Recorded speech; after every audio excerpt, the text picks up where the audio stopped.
Talking a lot of college football right now, especially with Sam Pittman meeting with the media for the first time. Got to play a few of those clips, but Razorback fans, I think, are excited. I think college football fans in general are pretty excited about everything going on when it comes to Razorback football and college football itself. So without further ado, we got to welcome in a guy who knows a little bit about college football, especially considering he is the guy who does everything college football-wise. It is Brandon Marcello of 24/7 Sports. Brandon, appreciate you joining us, man. How you doing this afternoon? Good, John. I'm watching the baseball game now. Central Arkansas coming back a little bit here, scoring some runs. Yeah. Got me a little nervous. Yeah, isn't it kind of nice to be able to, like, watch these games and, in the middle of the thing and just be like, oh, yeah, like, we got baseball, we got football in the middle of the show, just being able to hang out. Like, to me, that's kind of the coolest thing about it. That's pretty cool. Yeah. So, man, I know that, of course, college football is spring football, at least, is coming up. And we've talked a little bit about Arkansas, and I just want to get your thoughts because I don't think we've had you at least discussed with you here in a public forum about Sam Pittman about this year, and Bobby Petrino's been added and everything. It's a pretty crazy, interesting season, but it's also a crucial one for Sam Pittman because man, this definitely feels like it's a do or die year for Pittman. Yeah, I mean, I don't think there's any doubt about that. He feels the heat a little bit, I'm sure. I sat down with him a couple days ago, or I should say last week. And, I think the big thing for him is he's trying to get the fan base rally back around him and the team for that matter, opening spring practices up a little bit here, I think as he said today. But, this is obviously a results-oriented business as a head football coach. And last year was just disastrous. I think anybody would say that with a straight head on their shoulders. And the problem there is just the big mistake was hiring Dan Enos as the offensive coordinator. Now, he wouldn't say that when I was talking to him, and he's still, I'm sure, won't say that to anybody, but that was the problem there. That was the main issue. You cannot run that type of offense with KJ Jefferson, with that offensive line and their issues there. And in talking to Sam last week, it's very clear that the system didn't fit, number one, but they had no way of adjusting out of it to fix things. And by that, I mean, even Sam told me, there are ways to properly throw the football by not doing what we did last year. Do it a different way to get first downs. Do it a different way on second and third down, even if you have a bad offensive line. You see it across college football. And for that matter, the most popular one I would look at right now this past season, worst offensive line in all of college football, maybe any level of football, was Colorado last year. Yeah. No one was getting hit more than Shedeur Sanders at quarterback, and they were scoring 35, 40 points a game with their offense before demoting their offensive coordinator, who ended up leaving, going to be a head coach anyway. But they found ways to throw the ball and be successful and score points despite having the worst offensive line in college football. So there's no excuse for the offense to have been as bad as it was last year. And that's why you got to bring in a guy like Bobby Petrino, who is going to meld his offense around what works. And he's going to try and get the type of players that he wants to work that system. And, another thing is that Talon Green, the reason why he's here, the reason why he transferred from Boise State is because of Bobby Petrino. I'm told that that's Bobby Petrino's guy. That's the guy he wanted out of the transfer portal, was Talon Green. And, unless something crazy happens, he's going to be the starting quarterback throughout next season. Well, the Petrino angle, I think, has got – I remember when it happened, and I remember seeing your tweet about it, of him coming back to Arkansas. Like, it was like, really? Okay, so I guess this is happening. And – now you see what he did at A&M, and it certainly seemed like there was maybe – I'm saying he was handcuffed, but he talked about verbiage and talked about – there was some stuff, which I think everyone kind of knew with the Jimbo situation that maybe there'd be an element to it. But with what Arkansas has, with Sam Pittman as the head coach, and with Petrino, say what you want about him, but he is a great offensive mind. Like, is there potential to really make this thing work? Like, what is the ceiling for Arkansas's offense with Petrino and with this roster this season?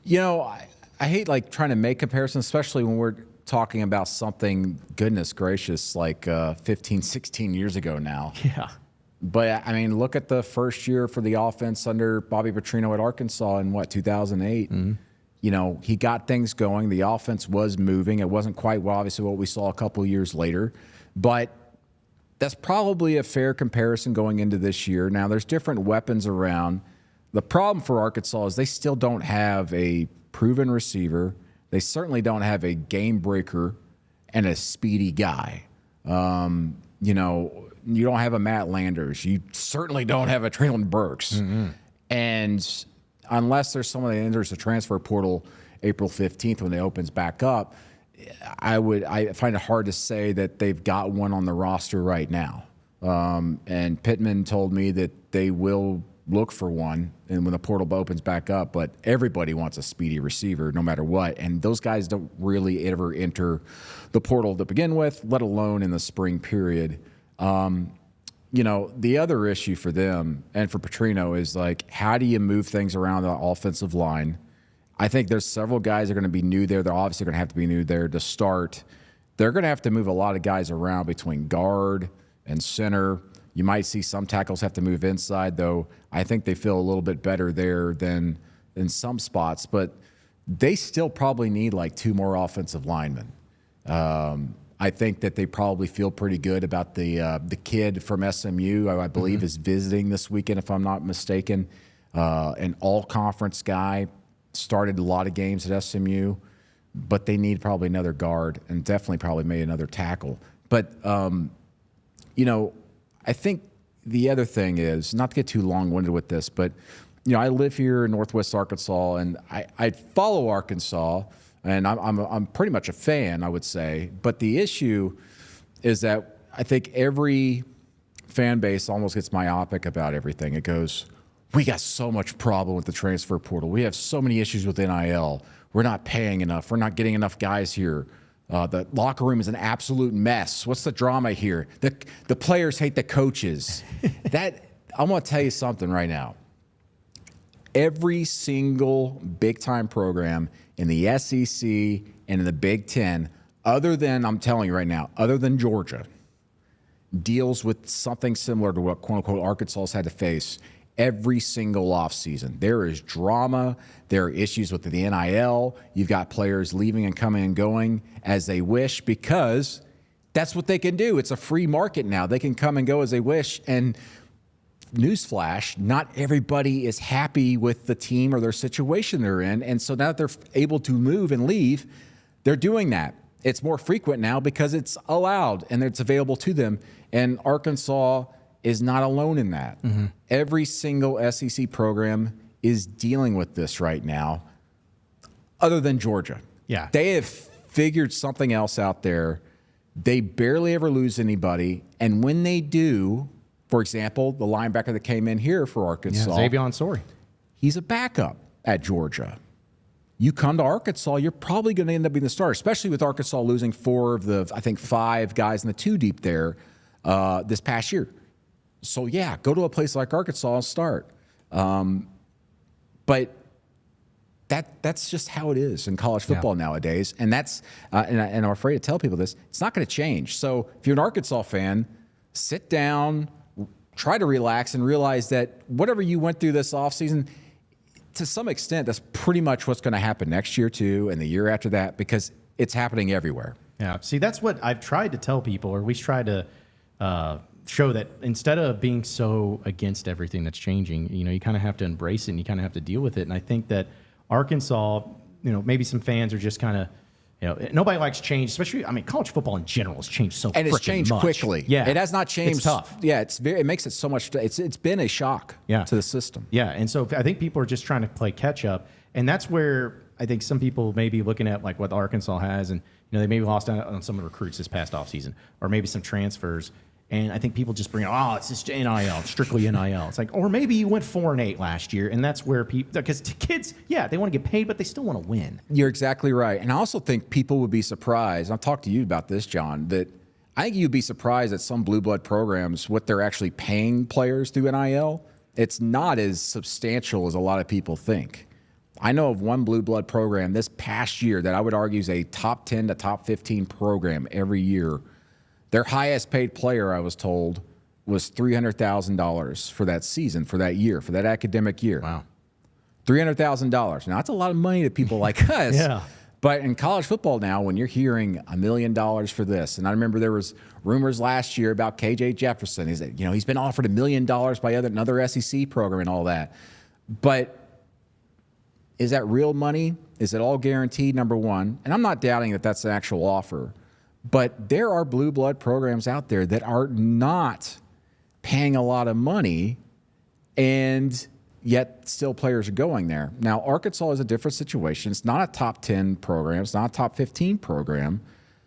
But to say Arkansas is just like completely floating in the wind and not knowing what they're doing with NIL, that's the furthest thing from the truth. Yeah. Well, I mean, I know you've covered college football for a long time, and you've covered it in different places and different schools, and, of course, now nationally covering college football.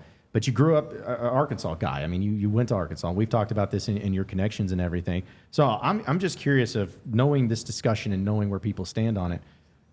Potential-wise, ceiling-wise, like the Arkansas football program is really the one thing that at least in the past 10 years since Petrino wrecked his motorcycle, that has struggled. I mean, men's and women's basketball has had their moments. Baseball, softball, every single other sport seems to get it going. But in your mind, again, as a college football guy, I mean, what is the fair and right expectation for Razorback football as a program and just moving forward in this modern day of college football? It's a great question. And I'll say, I think college football is about to change a lot here again in the next 3 to 5 years. It's going to look a lot different, just from a structural standpoint. If you want to put a win total to it, I'll say Arkansas is probably perennially like a program that should be eight wins a year. That's kind of what you should expect. Anything lower should be a little bit of a disappointment. Anything obviously below a bowl game should be disappointing to an Arkansas fan. But I will say this. I think that when we talk about, is Arkansas on the level of Ole Miss, or is Missouri still the same thing? No, because Arkansas is a much different, and I hate using the word, it's like going against my journalistic issue here, it's a unique program. Not a lot of things are unique in the world, but Arkansas is unique from the standpoint, as you just said, it's the state university. No one else cares about any other university here, which, by the way, why is Arkansas playing Arkansas State? Don't do that. Yeah, seriously. Thank you. Thank you so much, Brandon. Don't give them the credence. Thank you. But I'm saying, it's, I could have a whole conversation about that. Frank Broyles is just rolling in his grave. But, Ole Miss shares a fan base with Mississippi State. That thing's fractured. It's an incredible rivalry, but they don't have the support that Arkansas has.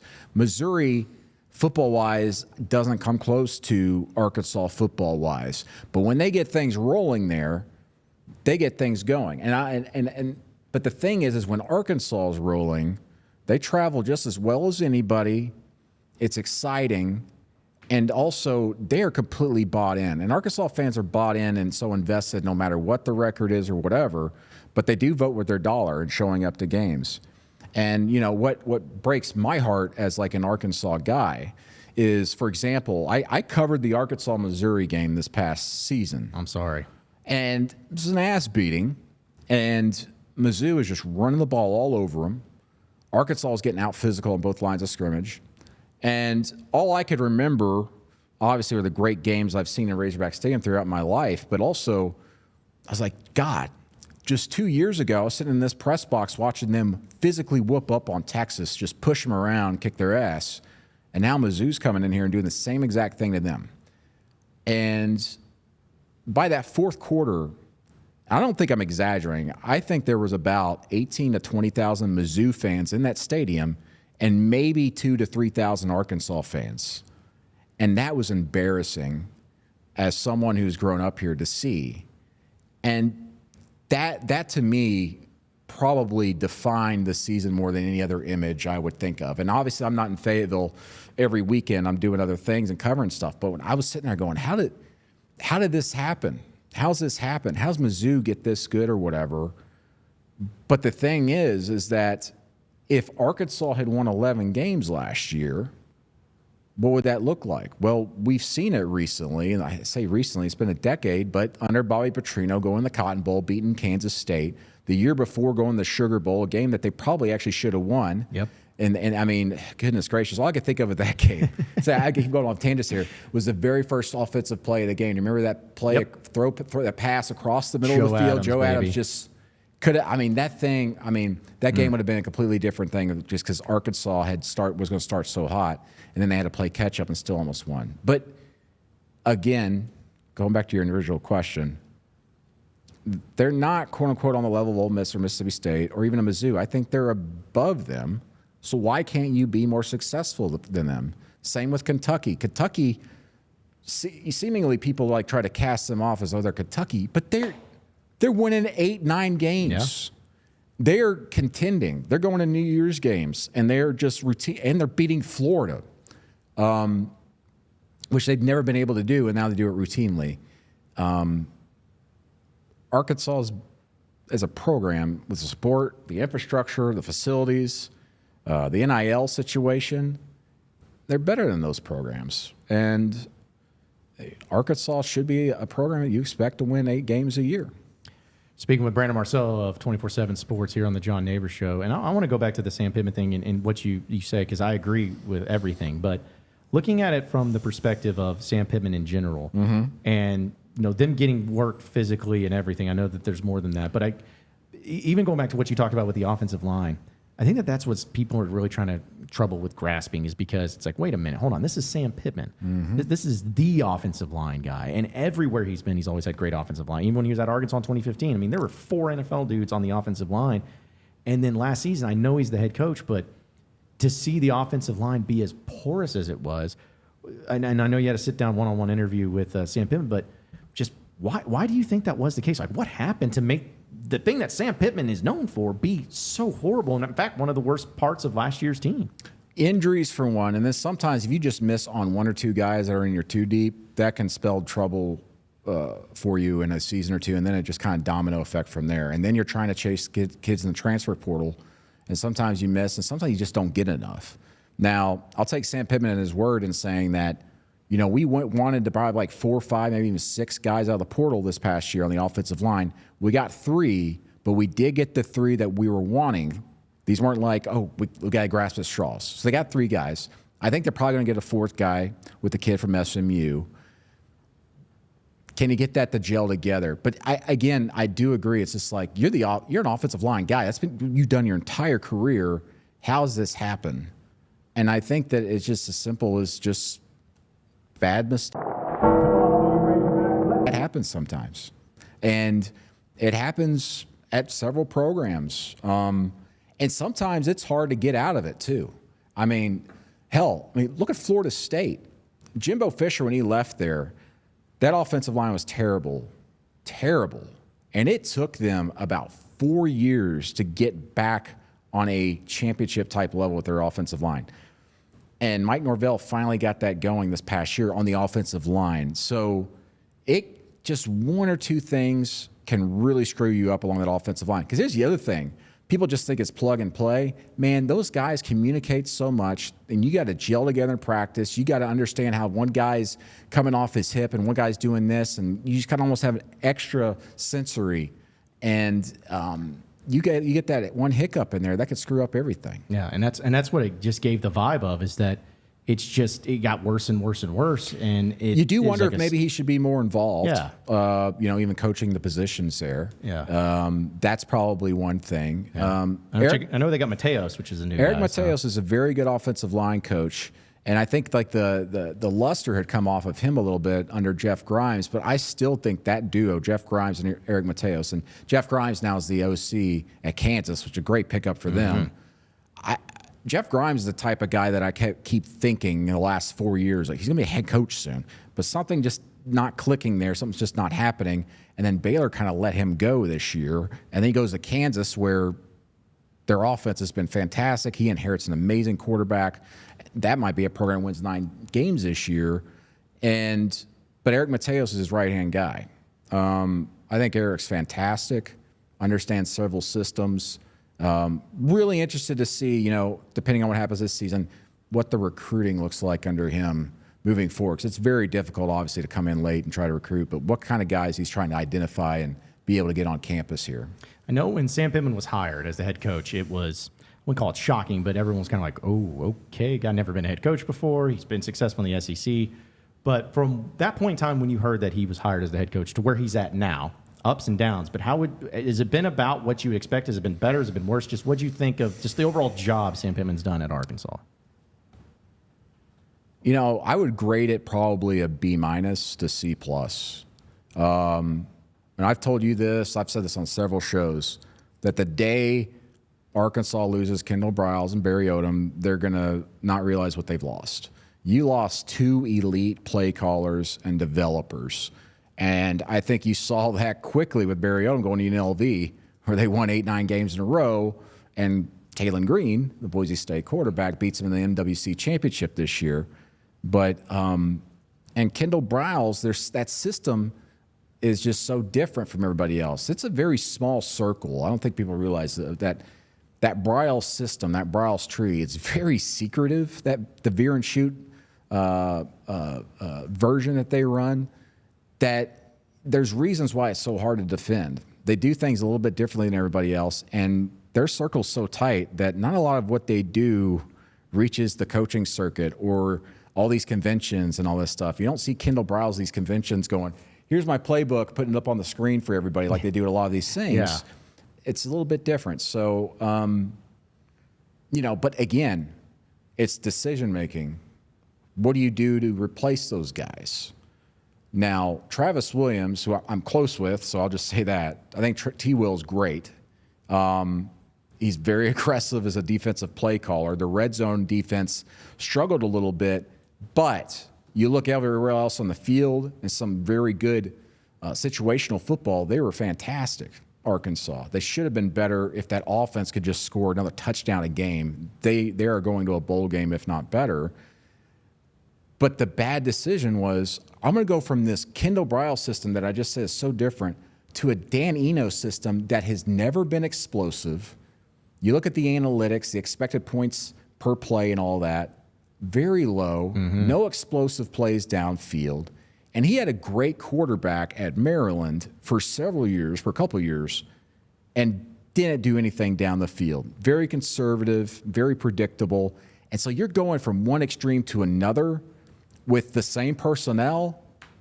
That was expected. And I don't know if you remember this. At SEC Media Days, when Pittman was up on the podium, there's this group called on Twitter called SEC StatCat. Mm-hmm. They do a great job of just breaking down X's and O's. They're ball knowers, as you would say.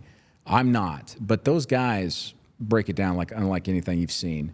And they asked a question at that thing and straight up pretty much called Pittman out like, why do you hire Dan Enos? If you look through his history here, he has none of this explosive plays. The type of things you're running, your route trees and all this and all that, nowhere near what they ran with Kendall Briles. So why are you changing so much? And Pittman was kind of like, well, I kind of disagree with you there. He does get explosive plays. 3 months later, the guy's on the unemployment line because he couldn't have any big explosive plays. So that was a gigantic misfire of a decision. I do wonder, what if Bobby Petrino came here instead of A&M last year? What kind of conversation are we having right now? For that matter, what kind of conversation are we having about the type of players they would have gotten out of the transfer portal potentially this past year and on the recruiting trail, especially at the receiver spot? I think they would have been probably going to be able to get another guy or two that are really, really explosive. Yeah. Because if you are a receiver, you want to play in Petrino's system. That you just do. It's always been like that. Yeah. I even think back to, I guess at that point in time, we had Petrino going to UNLV, under Barry Odom. And then and ended up switching gears there and going to College Station, which was a pretty wild ride. But that's the thing of where with Pittman is that I think there's a lot of good things that he's done, and then it's just, like you said, just a couple of mistakes here and there, and that's what makes the difference. But that's just kind of college football in general, where if you don't have the right assistant coach, if you don't have the right coordinators, if you don't have the right quarterback, it sounds simple, but it's true. Like a couple things here and there make the difference, because I think we even discussed it yesterday, and Brandon, I know you know this. Arkansas last year, they lost on the road to Alabama by 3. Right. They lost. They should have beat LSU. Yeah, they should have beaten LSU. An Ole Miss team that was scoring 40 points a game. Yeah. They went on the road there at night and held them to 27 points. Did a pretty good job defensively. So it's just like, not to say like, oh, you're a couple plays away from being it, but you can see that at least Arkansas At the end, they got embarrassed. But at least Arkansas is still like showing that they can go on the field with some of the big boys. They are just those type of mistakes away from being competitive in this league. And I think that's where Hog fans are kind of hoping that this is the year where they can get back to the point of not only being competitive, but finding ways to win, too. You're exactly right. And a lot of that's coaching. Some of it's coaching. But also, it is talent. Talent wins at the end of the day. Coaches lose them. Coaches lose games, players win them. And but the issue, as you guys know, Arkansas might rank like 15th nationally in recruiting, but that's like 9th in the SEC, right? It's all about context and looking at things. But then you also got to look at, I don't just look at like the 1 through 25 ratings. I look at the actual like average star rating, the composite rating, like on 24/7 Sports that we've got, and the spread between number 2 or 3 in the SEC to 9 or 10 is dramatic. It's drastic. You're talking about like a team averaging a 4.5-star player on their roster, not transfer portal, but on their roster as far as recruiting that year. And then Arkansas is like a high 3, right? Yeah. Now, that doesn't sound like a big difference, right? But compound that year over year over year over year. And again, I'll make the comparison to Georgia. Xavier, I mean, he's a guy that was a blue chip guy, but is a backup at Georgia. He comes to Arkansas, is going to be a starter and probably will do very well. But Georgia's got like 7 of those type of players. Arkansas might have 1 or 2. And that compounds year over year to a point to where over a 4-year stretch, Georgia collects 8 of them and you've got 2 of them. So it's not just, Georgia got 2 and we got 1 this recruiting class, so we're fine. No, because that keeps growing a little bit. It's like a track meet, a long marathon. It's like, I was only 0.2 seconds behind on that lap, and then 50 laps later, you're much further behind. That compounds over time. Yeah. Well, and going with the conversation, sticking with Arkansas, just in the college football landscape, we could spend, again, a whole time talking about the changes of college football and what it's been, but I don't know how you feel, Brandon, but I don't even care about high school recruiting almost anymore. Just because of the transfer portal, it's become because those are the players that make an immediate difference more often than not. Those are the players to where it's like, you may not have been on them before, but then you saw them at big time college football already, so they've been established. It almost has taken away some of the magic of high school recruiting, but I don't know. I don't know how. Yes, it's important to recruit high level high school players. But, I mean, for crying out loud, in a year, they may not even be there. You may be losing out on half it. So it's almost like, what's the role that high school recruiting needs to play in college football these days? Yeah, I mean, it's still important to get high school kids because you've got to get them on campus and you got to develop them. The problem is, if you're a coach, is that you don't really have time to develop them because they're on campus for maybe a year or 2. If they're not happy, they leave, and you didn't have a chance to develop them into the type of player you wanted to be. But it's not like that everywhere. Georgia, for one, and there's several others. I mean, every program's got guys that stick around for 3 or 4 years and are starters, no matter the level. But because of the portal, it's diminished high school recruiting because coaches are like anybody in life. They want an immediate fix. They want the spray tan instead of going out and getting a tan for like 6 months. So they go out and get a guy real quick, and the high school recruiting suffers because they're not spending enough time on the road to do that. They're not focusing on that. And coaches realize that, and they hate it because they're coaching for their lives and their livelihood and their jobs. And high school recruiting is going on the wayside. They're trying to fix the recruiting calendar to put more onus on that. And right now, the idea is to do 3 signing days, late June, last Wednesday in June, and then first Wednesday in December after the championship weekend for conference championships, and then the regular signing that we're all accustomed to in that Wednesday in early February. But then that also brings up, what are going to be the unintended consequences with that? Because every time there's a change with dates and stuff, something a year or 2 later we go, that screwed us up. But what's that going to be? Well, I keep hearing from coaches going, well, if we start signing kids before their senior year in June, and they're locked into that NLI, their National Letter of Intent, do they just skip their senior season, don't play, and then their development takes even a further step back to where they get on campus, we're all like, dude, you're no condition to even be playing right now, and you're going to have to redshirt. So what are we doing wasting our time with you? We got to try and develop you and hope you don't transfer. But then I hear other coaches say, well, look at the basketball model. those kids, a lot of them sign during their season or whatever, even beforehand, or commit long-term beforehand, and they don't skip any part of their season or whatever. But I think football, it's a little bit, I think that danger is kind of hanging over their heads a little bit more, and it's more realistic because football is such a sport where you could get injured quickly, and some of those players are not going to have to deal with that. Also, you look across the states, Missouri's one of them. High school kids now can get paid for their NIL as long as they stay inside their state and go to a school there or whatever. So what if that happens, say, at an Alabama, for even in Alabama, blue blood, they sign a 5-star running back inside their state. Kid decides to opt out because he's getting his money anyway from NIL, but he doesn't play, and he just kind of, sits around the couch, maybe eats Cheetos or whatever, like a lot of us do, and he just falls behind, and he gets on campus, and he's a complete bust. So if you're a coach, then at one point you go, well, we thought we fixed the calendar, but it's actually made things worse for our evaluation of high school talent. So we need to be focused on the transfer portal even more. Another thing I think that's been overlooked is that this has pretty much killed JUCO. Yes, it has. It's sad, too. Remember when JUCO guys are all like, Savior, that guy's coming in, he's going to be whatever. I mean, Cam Newton was a JUCO guy. Yeah. A lot of great junior college players. That's not the case anymore. You go to a school, if you don't qualify, a lot of these schools find a way for you to qualify, but if you don't qualify, a lot of these guys just don't get recruited out of high school. They just fall to the wayside. They go, we know you're not going to academically qualify, and they get lost in the system, and they never emerge from the JUCO ranks because coaches, again, are focusing so much energy on the transfer portal. Yeah, I want to say that it was like a Marcello Spade even, I think, was a JUCO guy. There's just a lot of players that came from that. And Brandon Marcello of 24/7 Sports is our guest here for a few minutes. I do want to ask you this, and I'm sure it's something you had to talk about a lot.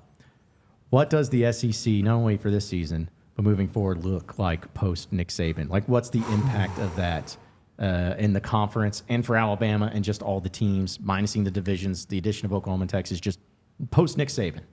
What's that look like? It's a mad scramble for power, but, listen, Texas and Georgia and LSU, those are the teams that are going to be fighting for that power vacuum. Now, because the playoffs expanding, there are going to be 3 lost teams from the SEC that make it, and mark me down right now.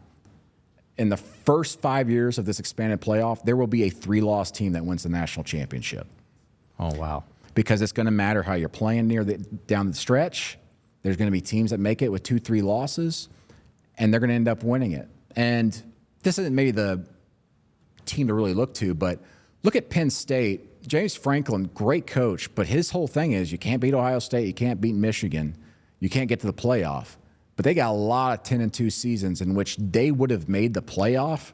If the playoff was bigger then, imagine the difference in what the narrative would be around James Franklin. Because if you look at some of the bowl games and their performances, they've played very well because there's great coaching. They've got time to rest and look at things over the years. And so they could make noise. You don't think a 3-loss LSU with a quarterback like a Jaden Daniels would not have wreaked havoc and done something crazy potentially in the playoff? Very much so. So it'll be interesting to watch. But again, does the 16-team SEC actually look like the 16-team SEC in 3, 4, 5 years? Or are they broken off with the Big Ten and they've formed a super league? I think everything's on the table, folks. That's not as far-fetched as as a lot of people may think. No, because just seeing how the previous 3 years have changed, the next 3 years, it's completely and totally unpredictable. Everything's on the table. Yeah. All these commissioners and administrators, they're talking about everything. How do we make the most money? How do we protect ourselves? And how do we prepare for what's coming? And what's coming is, at some point, universities and conferences are going to have to pay players directly as potentially employees. We just saw the case today. Dartmouth basketball team. I know no one cares about that, but they just voted to unionize today, which is a major step. And if that goes through after some appeals and everything, that's going to get some major programs looking at it to potentially do that. And listen, this is all leading down a road where universities are preparing financially to have to pay players. That's why you're not seeing facilities going up and you're being erected a lot of places. You're seeing a lot of things kind of be put on hold. So how do you do that? How do you best prepare yourself as a university, as a conference?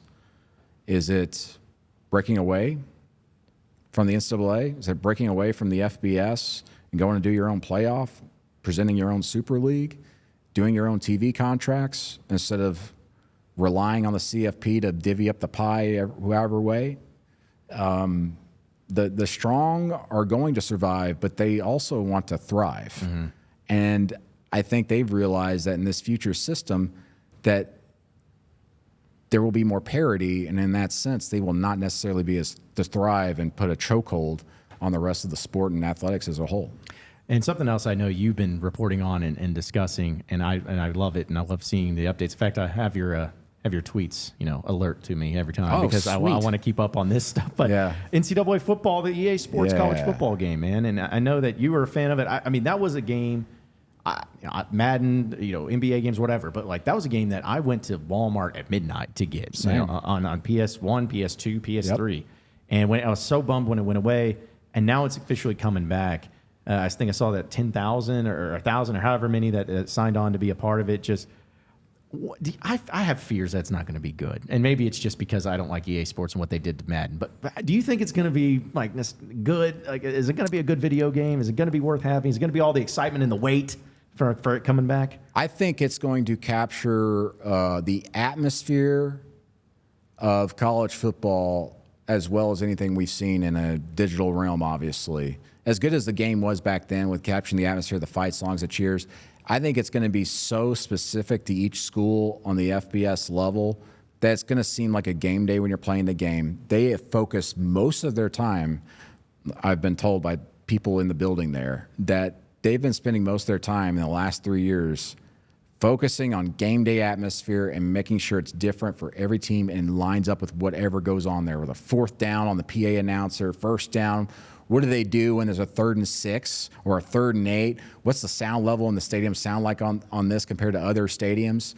And then, of course, just the look of everything. They've got thousands of assets for every single program, videos, photographs that they've referenced. But they've spent the most time on that, right? Yeah. Right now, I was actually talking to one of the EA Sports folks, one of my sources there, and they are so tight-lipped there, it's ridiculous. Like, they're afraid to talk. So, 10,000 plus athletes, players, have opted into the game so far. Reportedly, Arch Manning, the Texas quarterback's not opting in, and everybody's freaking out about that.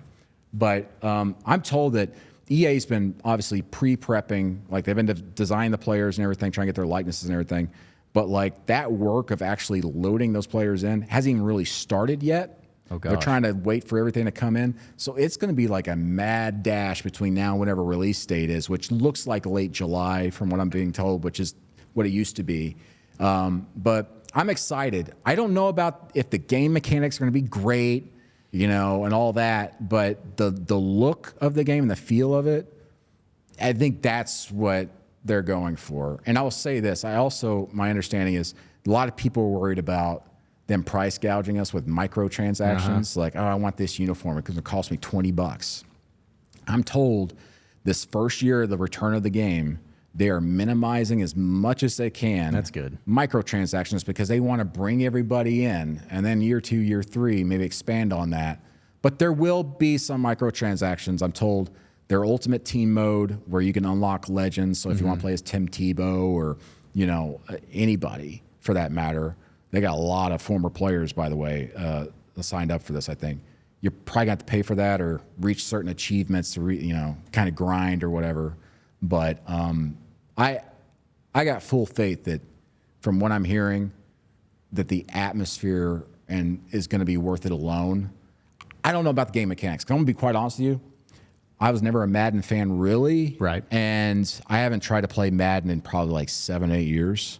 But I see all the comments online, and I see people just complaining about this, just the mechanics of it. They are using the Madden engine. I'm told they've tweaked it quite a bit. But again, it's EA Sports, so they're utilizing some of the same assets.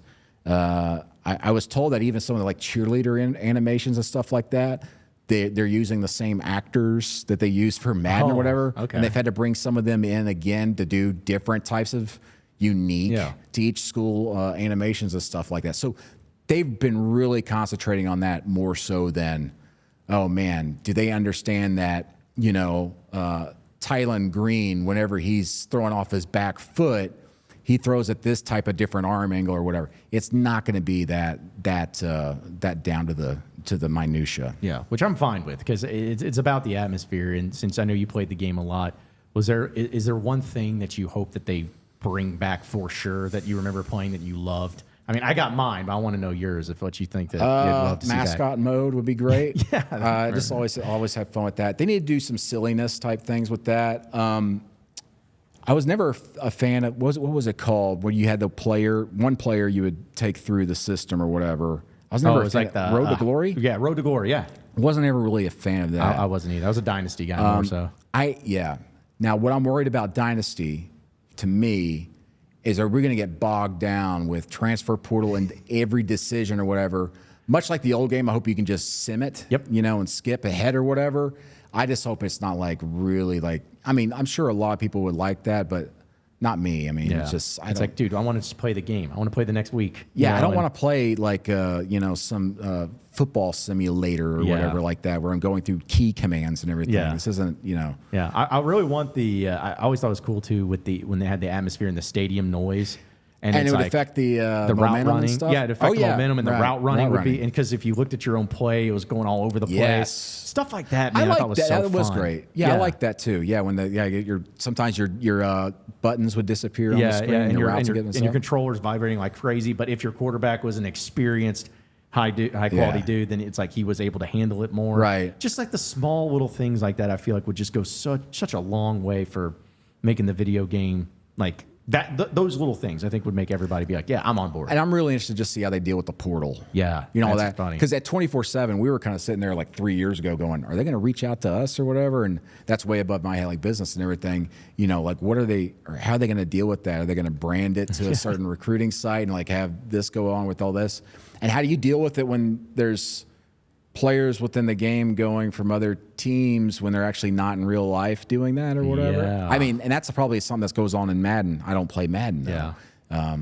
Also, what's the online system look Yes, like? that's a Are big we going to have thing. a lot of tournaments and stuff? It may happen. Yeah. Like, That'd be great. I think it'd be fun. I think it'd be great for some of these university esport teams to actually do it and represent their own schools. That'd be great. Yeah. The possibilities are endless on those Yeah, things. 'cause, you watch ESPN the Ocho in June or July when there's nothing going on. That's like a perfect time to do something like that. I think people would love that. I think that, and also just from the recruiting side, and because I think at the end of the year, if I remember correctly, in dynasty mode, there would be players that are like looking to transfer, but you could like convince them to stay. Like you throw a pitch at them. We're gonna play you more. Or Yeah. Because now it's just gonna be like, all right, we're gonna increase your NIL, like to keep you there. And how do they put that in the game? That's gonna be interesting. Yeah, it's gonna be fun. Real quick though, we really appreciate you, Brand, for coming in and hanging out with us. I know you had to sit down with Sam Pittman, one-on-one deal. So for those listening and watching out there, just don't have to give away everything that you guys talked about, but for those that are wanting to go over there and read your stuff, just what really stood out to you as far as just your sit down with Sam Pittman? Yeah, I think one was like hearing what his number one regret was about last year,